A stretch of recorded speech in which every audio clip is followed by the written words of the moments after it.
Um, we are being recorded. Most of you won't show up on the video, but just an FYI. Welcome to our Tikkun Leil online, our second year online. We're very excited to be here with you on behalf of the Jewish Federation of Greater Pittsburgh and the Jewish Community Foundation.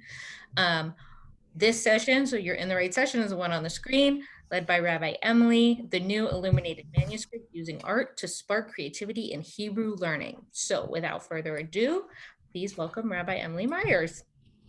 Hello, it's so good to be here. So good to see all of you. I'm going to tell you a little bit what I'm going to do, and then I'm going to let you go grab some art supplies so we can all be involved in the creative process.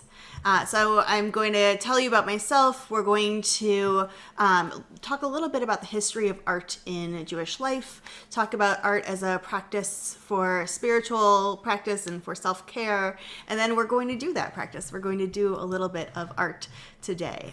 So while I'm telling you about myself, it's all just like normal things. Like, I lived in lots of places. Okay, so you know a little bit about what who I am and what I do, and you can go grab some paper and some markers, and I'll talk about myself for at least 1 minute so you know a little bit about who I am. All right, so grab some paper, some markers, crayons, colored pencils, anything along those lines so that you've got something to play with.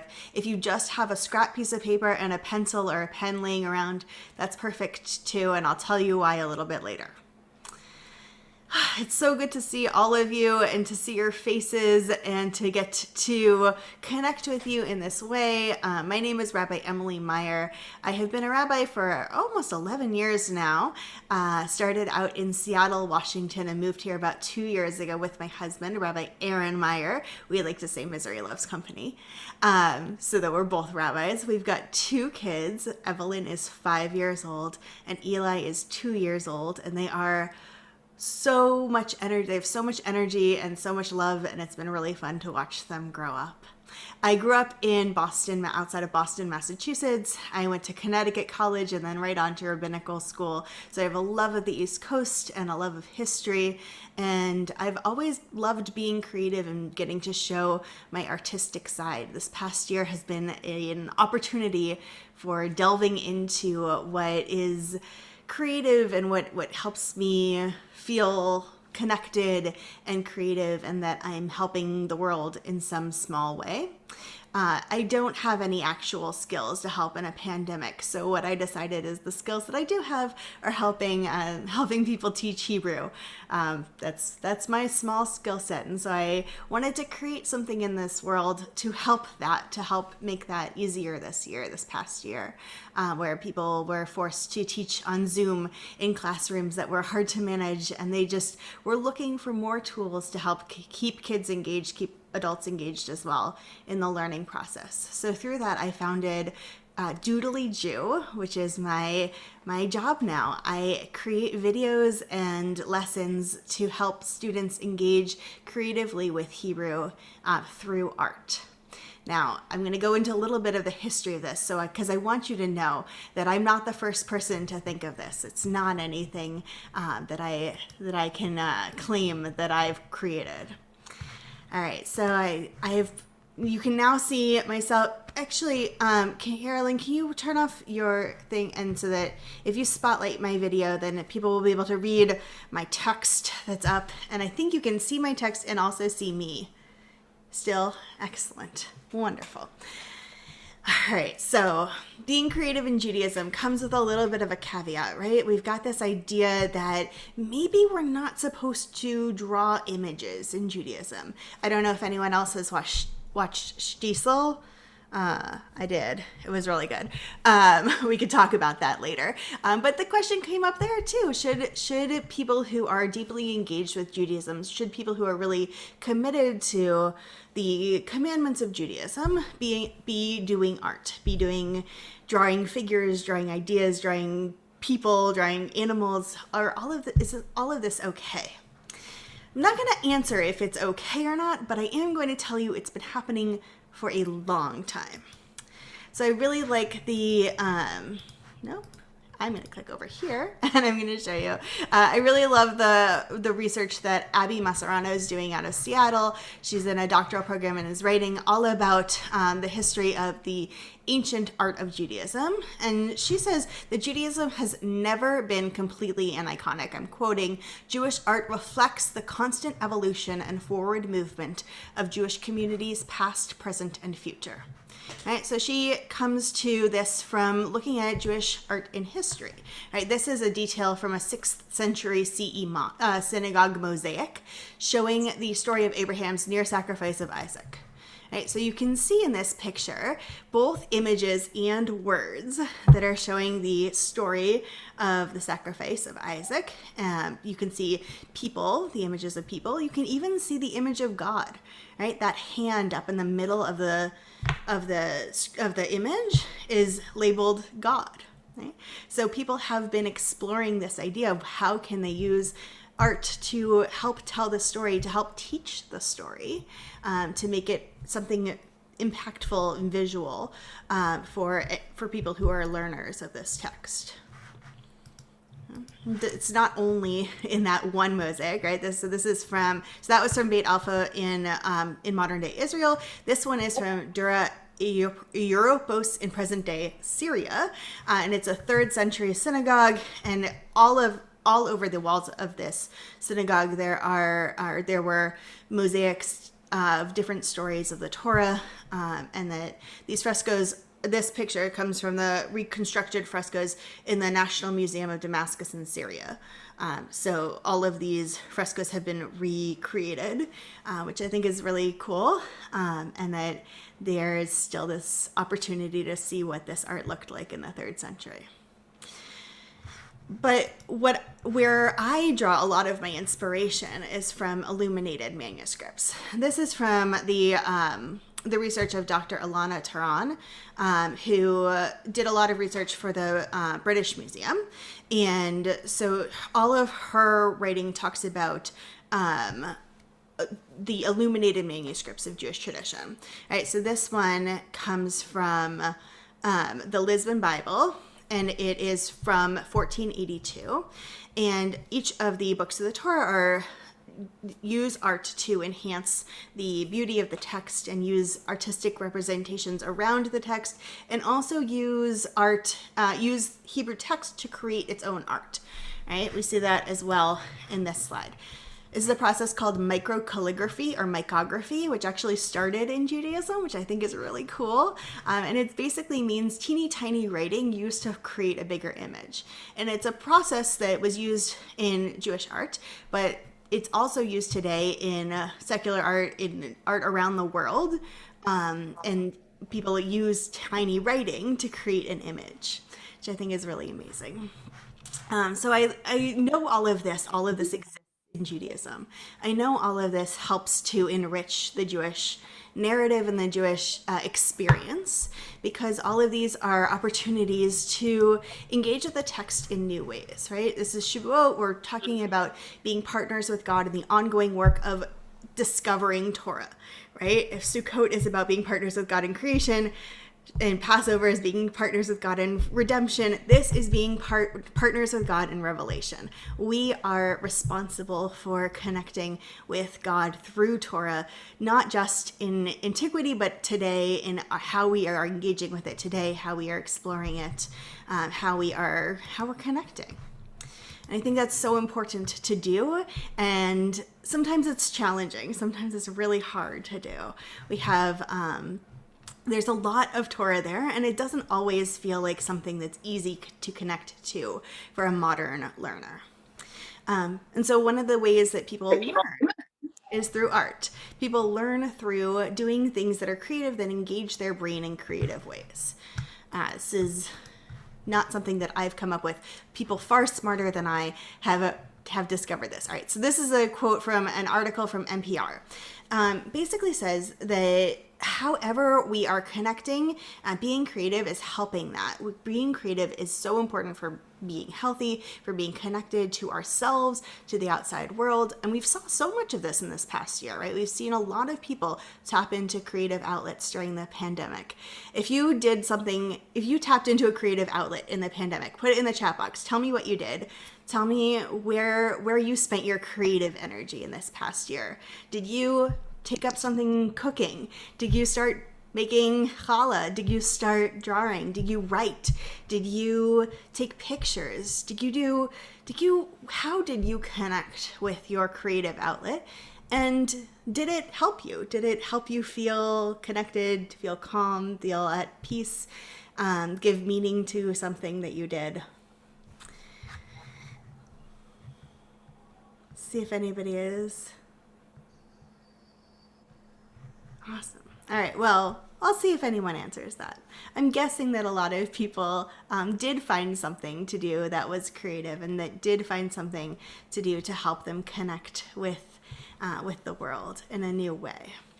Right? And it was not unique to this experience. It helps all throughout everybody who is engaging in learning. Okay? Eileen. Oh, hi. Yeah, I just wanted to share a project I had done on the Aseret Hadibros, which are the Ten Commandments. Nice. And I can put it up later to show somebody an example, but I have 20 pages, one in English, a set of English and a set of Hebrew, with my pictorial interpretation of the Ten Commandments, each of the Ten Commandments. I figured that I was going to put that up on Instagram tomorrow. But some people may already know about it. I don't know. But it is also in my shop, I think, on Etsy. Is there a way? I don't know if there's a way I can put it up here or not. I'm not sure. Carolyn, do you know? I'm not sure. Yeah. But if put it in the chat box, we can maybe look for a link in there. Okay. Well, I'll see if I can do that. Okay. But I don't want to. I don't want to take too much of your time. You go ahead. Great. And so and David said made birthday and holiday cards by hand. Yeah, I love that there are so many people who engaged with this creative work who are here. I have two children who are growing, whose brains are growing every day, and you can see their minds working.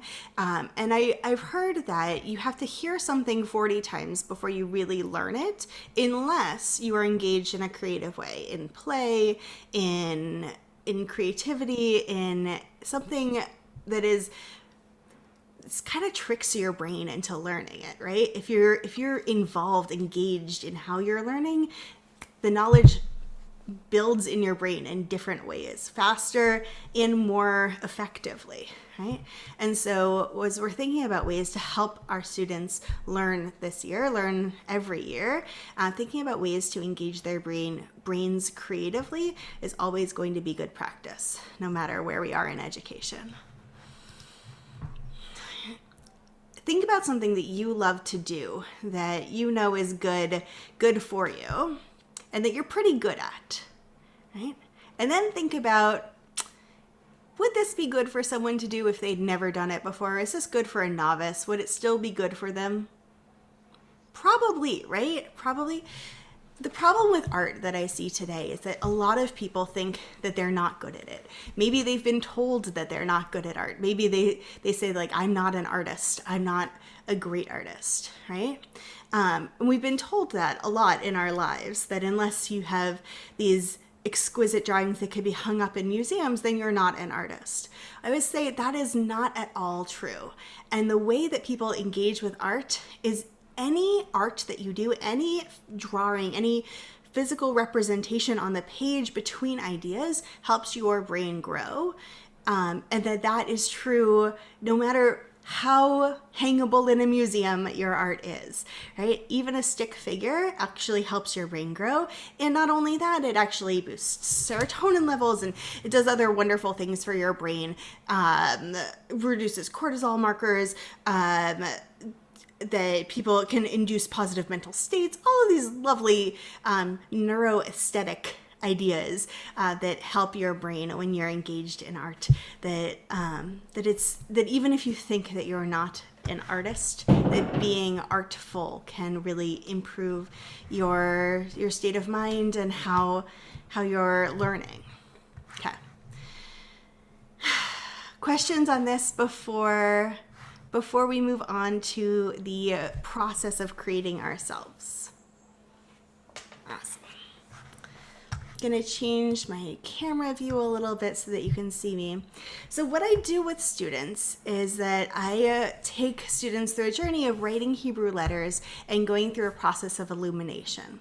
So we're gonna do that with a couple different words today, and then and you're gonna get the chance to draw along with me. So I'm gonna show you. This is what it's gonna look like while we're drawing. Right, you can still see me in this little bubble. Hi, but you can also see my drawing page here. This is my actual hand moving around. It is not a video of my hand, right? Hi. Awesome. So you can draw along with me, and sometimes we'll be drawing the same things together, and sometimes I'm going to give you some choices of things to draw. And I know that some of you are new to Hebrew learning, and I'm going to walk you through it very slowly, step by step, and some of you are experts at Hebrew and Jewish thought and Jewish learning, and take it further. Go beyond what I ask you. Okay? All right. So we're going to take out our papers and our pencils or pens or markers or whatever we found in the junk drawer. And we're going to start with the word ahava. Ahava means love. And when we talk about being partners with God in the ongoing work of revelation, we're talking a lot about love, right? So if we think about our prayer service in the morning or in morning and evening, we have the Shema section, and the Shema section tells the story of those three parts of the Jewish story, right? Creation, revelation, redemption, being the story of Genesis, the story of how the world was created, or at least why the world was created, if not exactly how, right? And then Revelation, becoming partners with God and exploring Torah, and then finally redemption, although, shouldn't redemption be in the middle? But maybe it's the ultimate redemption and how we're still working towards that redemption, right? Okay, so Revelation is in a love sandwich. It is the love in a love sandwich, as my parents used to say to me, but I don't know if that's a real thing or a quote or whatever. But they used to say it's the love in the love sandwich. Because when we say the Shema, which is our example of Torah in that part of the service, we start with love and we end with love. We start either with Ahavat Olam or Ahava Rabbah as our prayer for that reminds us of Revelation.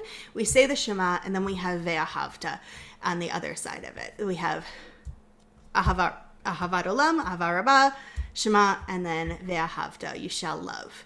So the Shema is sort of enveloped in love. It's this process of love, of understanding what that love is, that is the process of revelation. So we're going to take this word ahava, we're going to write it on our page in big letters. It's 4 letters long that are all about the same size. So I like to think about my page and plan. All right, I'm going to do 1 letter over here, 1 here, 1 here, 1 over here. Okay, so we're going to start with Aleph. Aleph starts with a diagonal line from left to right. And then 2 swooping lines that come in, 1 from the top and 1 from the bottom. So go ahead and write an Aleph on your page. Awesome. If you want to hold it up and show me, I'd love to see it, but I don't have to. It's up to you.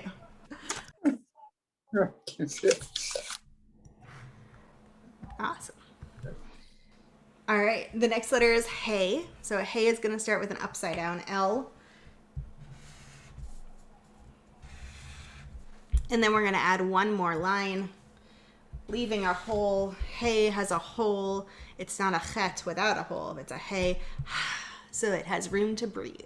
It's got a hole because it makes a h sound. Our next letter is Vet. It starts with a curved line coming down like our upside down L, but this one is curved. And then a line on the bottom that's going to go even past where our other line stopped. It's got a little tail. Vet does not have a belly button. Bet does have a belly button. If you know this, just maybe you haven't heard that way of learning it before. Belly buttons and all. All right, and then we've got 1 more hey at the end.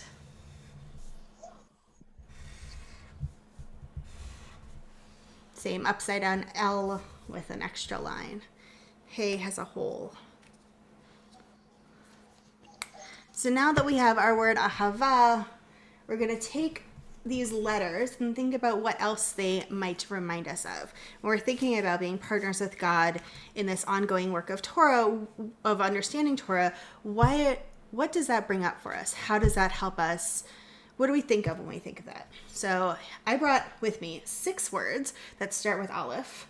And then maybe one of these connects with you, or maybe you know a different word that starts with Aleph that is connecting with you for thinking about Torah, thinking about loving, the process of loving and engaging Torah.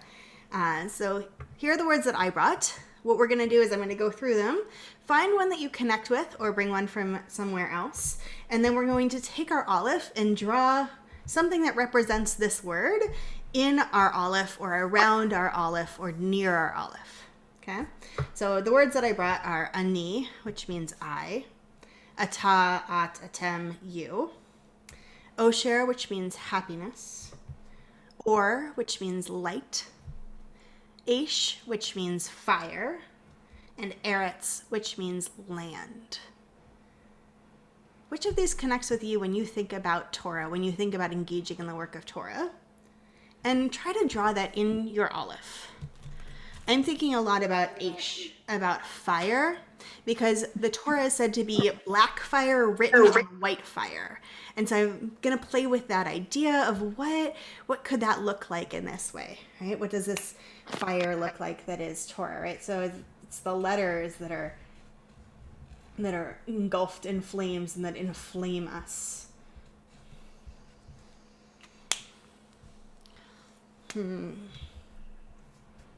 So just go ahead and create something on your page that connects with you.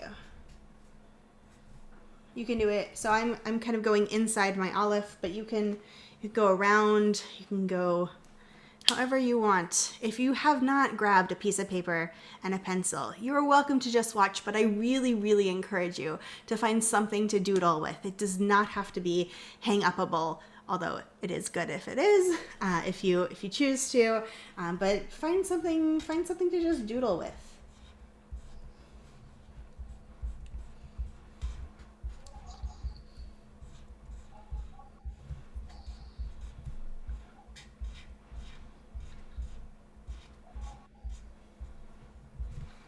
Playing with that black fire, white fire idea. What did you choose? What did you put in your Aleph?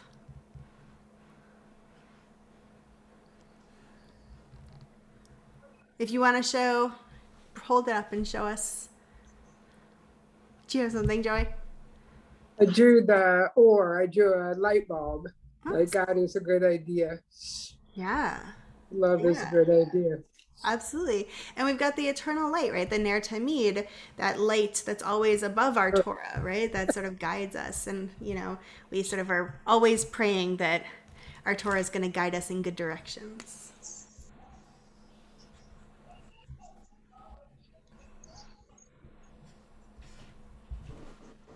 All right, you ready for the next letter? All right, I'll leave up the Aleph words just in case people are still looking at them over here. But we'll bring up the Hey words. So you have 2 Heys in this word. You can draw in both of them or just one of them. Hey begins the word mountain, Har, mountain. Hillel, which is the word meaning bright star. It's, of course, one of the scholars of Judaism, Rabbi Hillel, and also the organization and colleges around the country that help connect people with Judaism. It originally meant bright star. Halach, which means to walk or go. Hefech, which means opposite. Hod, which here I've translated as splendor, but the translation that I love the most is empathy. There are some who are translating Hod as empathy, which I think that's beautiful. And then Hine, which is here. In the Torah, whenever God says to somebody like, hey, listen up, the person says, Hineni, here I am, I'm ready, I'm listening, I'm ready to be a partner. So which one of these connects for you when we're thinking about Torah, when we're thinking about the process of love in Torah? And add it to your Hey. And if you want, add it to your other Hey too. Of course, I'm thinking about Har because I'm thinking about Har Sinai, Mount Sinai and this place of revelation, and this idea that all of us were together there, that every person throughout history was there. We all saw each other there. If you meet somebody that you don't recognize or that looks kind of familiar but you can't place them, oh, it's because you were together at Sinai.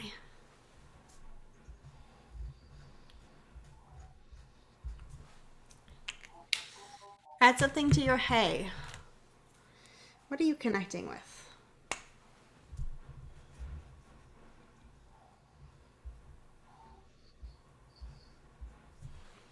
There's my Moses. See, just a stick figure.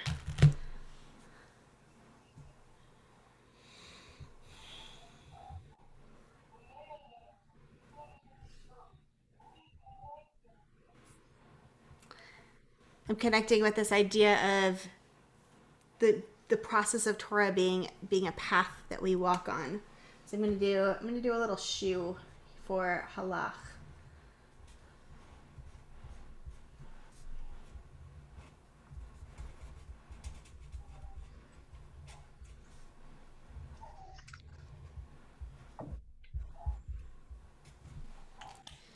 To remember that it's always a journey that we go on through Torah.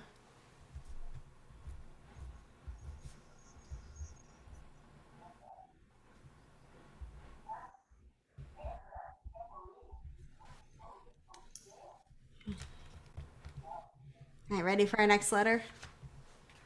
If you're just watching, I really encourage you still have time to grab a piece of paper and a pencil. The last letter is vet. Bet is the same letter. Usually when words start with the letter, they start with a bet sound. Bet is the one with the belly button. And but this is still the same letter, so it goes in our vet. Bet is the first letter of bait, which means house. Batach, which is shore or safe. Boker, which means morning. Bachar, which means choose. Baba, which means the pupil. And Barak, which means lightning. I really like this thing I learned once. I think it's true, but I learned it a long time ago, that when you see someone that you love, your pupils actually get bigger. And I think that's really beautiful, that when you're engaged in something, when you are really engrossed in something, when you love something, that your whole body changes, that even parts of your body that you don't realize are changing and growing and that give you away. I think I'm going to draw a bait today because I think that I'm really connecting with this idea of Torah being something that is not in the heavens. It's not across the sea that we can't access it, but it's with us. It's something that belongs to us, and that we get to experience firsthand, and that we have this responsibility to.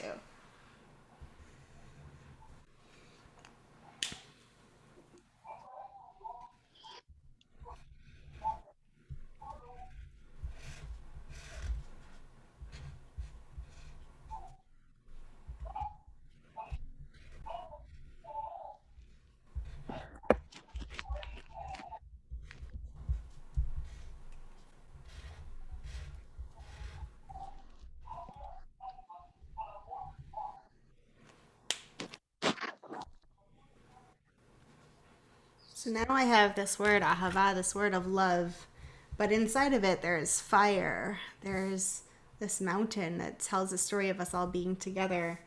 There's a home reminding me about my personal responsibility. And there's a shoe reminding me about the journey that I'm going on. That all of these things are in this word and make this word even richer than it was before. When I finish a word like this, I like to write the translation of the word, love. Sometimes the transliteration, depending on the audience that I'm doing it for. Hava.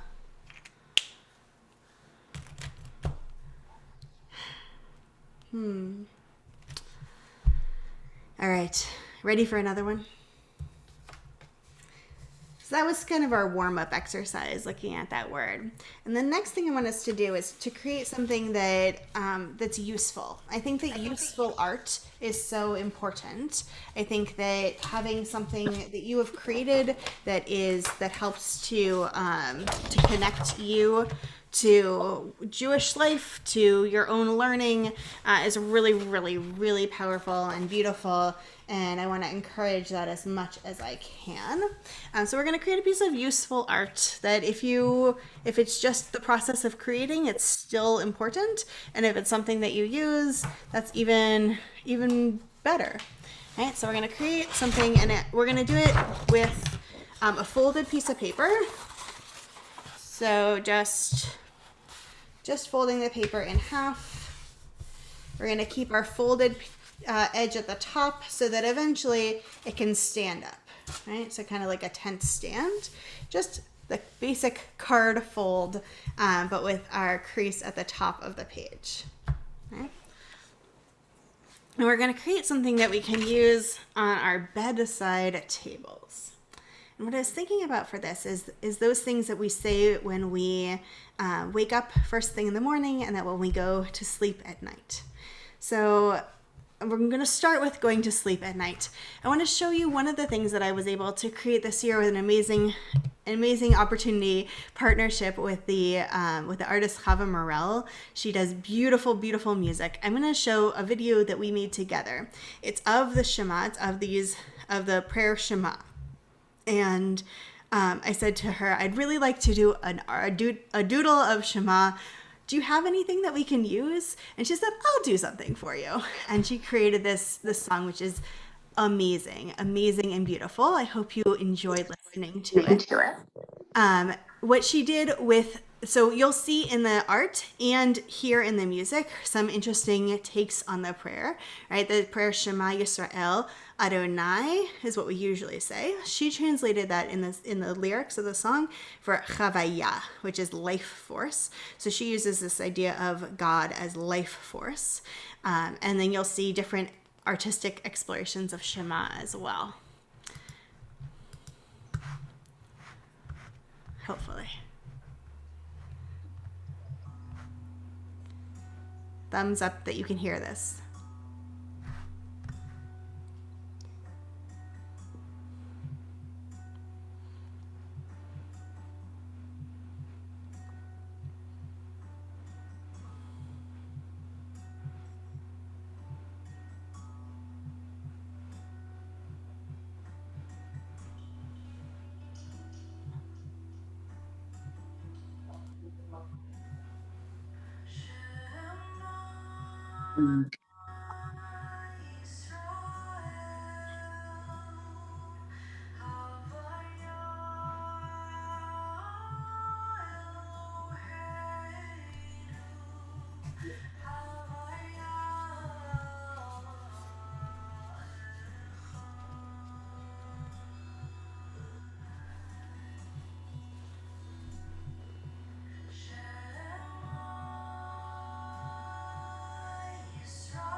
You even got to see my original cut and not my final edit that everyone else got to see. So apparently I pulled up the wrong video, but that's okay because it was also good.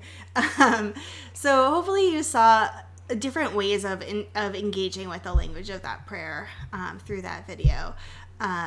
It was a process of exploration for each of those words. So I'm going to invite us today to take one of those words to explore. So we're going to do the word Shema.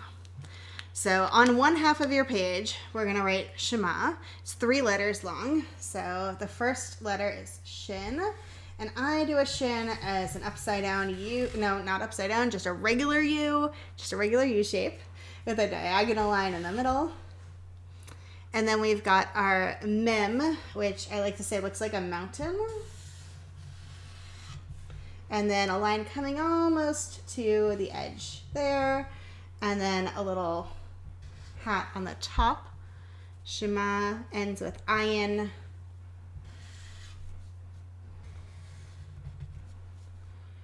And a diagonal line. So curved or bent line with a diagonal line coming out. So those are the letters of Shema. And now we'll take each one and think about what it might inspire for us. Okay?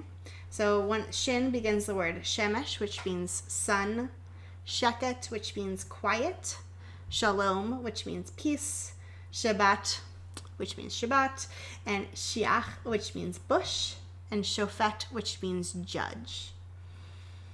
It's thinking about the end of the day, finding peace, finding quiet, finding inspiration, finding your life, finding the decisions, thinking about the decisions that you've made throughout the day. Which one of these resonates with you? Add it to your Shin. I'm going to take this one a little bit faster because I want to get through our next one as well. So go ahead and add that to your letter Shin.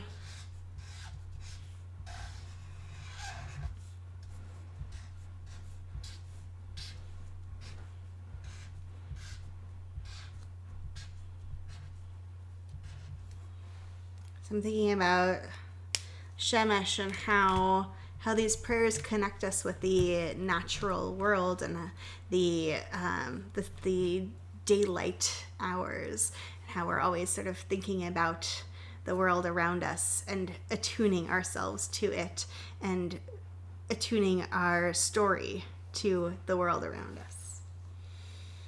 I'm gonna leave these words up here. Move the Shema over here so you can still see it. Our Mem is next.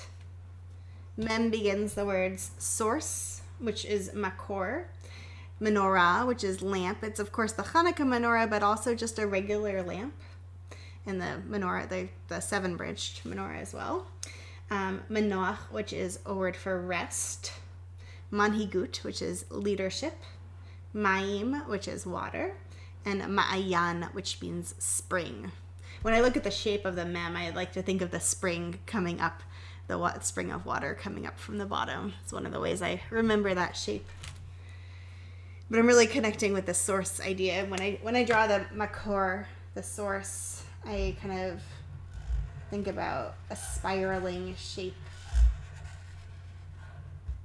and how we sort of grow and grow and grow and then like get out and explore and explode and all of those things. Add something to your Mem, either from this list or the words that you know.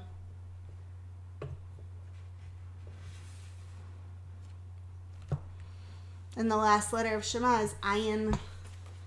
Ayin begins the words Eitz, which means tree, Aid, which is witness. We see that Aid word in the Shema. Usually in a prayer book, you'll see these 2 letters, the last letter, the first word, and the last word bolded or enlarged somehow, a way that even Torah was doodling in its text, showing meaning through art in its letters. And those together mean witness, aid. How is this calling us to be a witness in this world? Olam, which is one of my favorite words in Hebrew. Here I've translated it as world, but I could go on for like 20 minutes on Olam. 8, which means season. ayin, which means I, and od, which means more. Let's choose one of these words and add it to your ayin.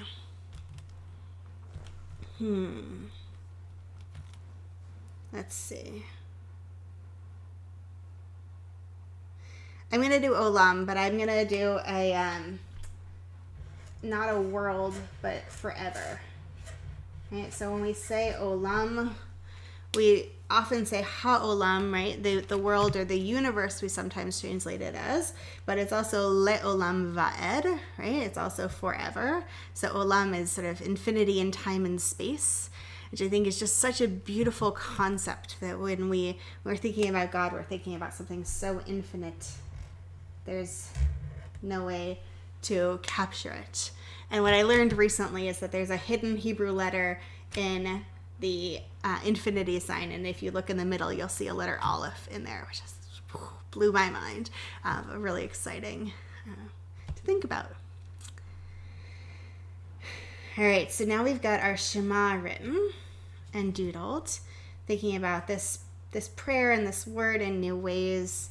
And just these 3 letters tell us something about the Shema. Maybe you've heard this before, but one of my favorite things about these letters is that they teach us sort of how to connect, and that we start with shh, we start with quiet, and then we go and we get that sense of thinking or coming to peace or really engaging, and then finally either or and that either a sense of peace and wholeness or a sense of revelation can come through just quieting ourselves and reflecting and going to our source.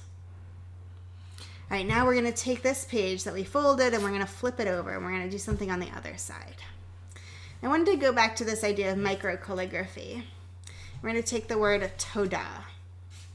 We're going to think about it in microcalligraphy. So Shema is the last thing we say before we go to bed at night, but the first thing we say when we wake up in the morning is Toda. We say Modeh ani lefanecha, Moda ani lefanecha, Modim anachnu lefanecha. We say in the morning, say, thank you, God, for restoring my soul, for resouling me, for giving me back all of the things that I gave to you overnight to refresh, and for like rebooting me in the morning like a computer. So what I usually do when I do microcalligraphy is I usually take out my pencil and write really lightly on the letters, but for the sake of seeing these letters on the screen, I'm going to just do it in just a lighter blue. So writing Tav, Vav for my O vowel, Dalid, and Hey. And then I'm going to take these letters and think about this prayer that we say in the morning. So I brought it in Hebrew and in English. I liked this translation, but you'll see it's maybe not exactly what you're familiar with in a prayer book. All right, so this translation says, I thank you, living and enduring power, for you returned my soul to me with great compassion. Your faithfulness is great. And the Hebrew, I only put the singular, I apologize for that. But modeh, modah, masculine grammar, feminine grammar, ani, and for they, them, it would be modim anachnu. Lefanecha, melech chai v'kayam, shechazarta bi nashmati bechemla, rabba emunatecha. So either using one of these ideas or just using the word thank you or thanks or anything that sort of connects with you, maybe even the word toda over and over again, we can take these words and create a picture with them. So microcalligraphy tells us that we can use our words to create a picture. So you might say, I'm going to write over these words. I'm going to try to find a color that's going to be readable. I think I'm just going to go with black. All right, so we can use these words to create our letters. Okay. So it's going to be hard. I'm going to do it from this way. I thank you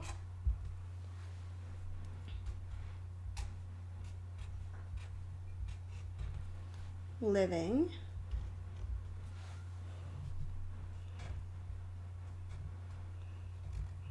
I fit in my and there. Living and I'm going to go back to this translation. Enduring power.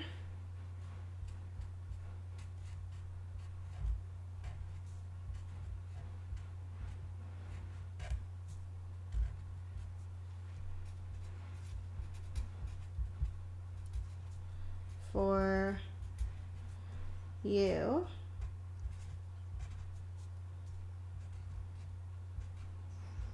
Returned.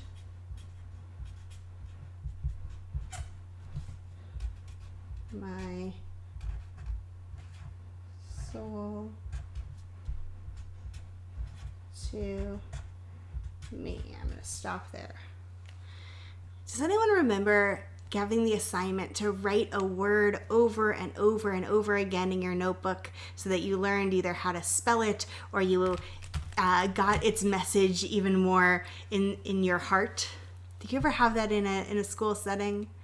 I was taught to do that as well, and I can't imagine what it would have been like if instead of just having us write those words in a straight line down the page, if they had said, create something beautiful with these words.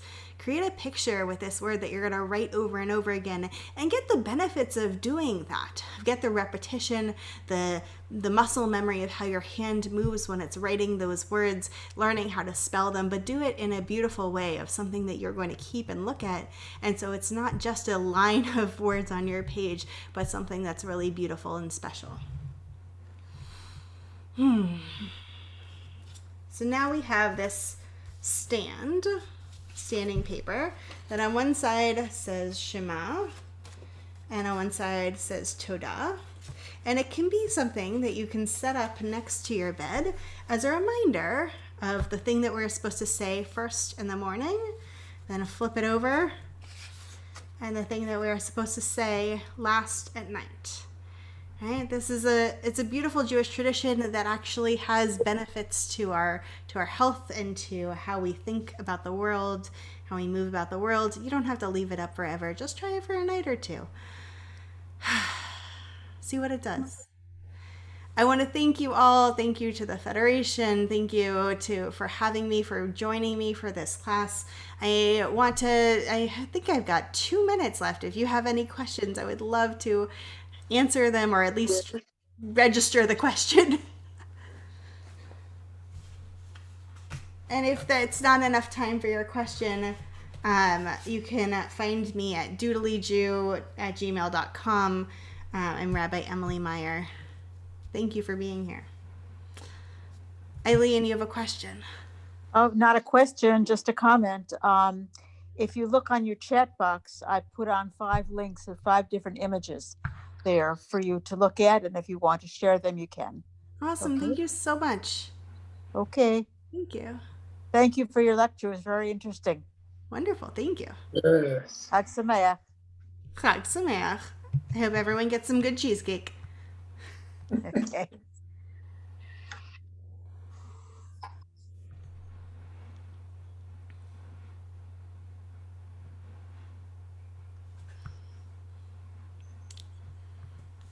All right, I guess if nobody else has any questions, we'll stop the recording. People can make their way to their next session.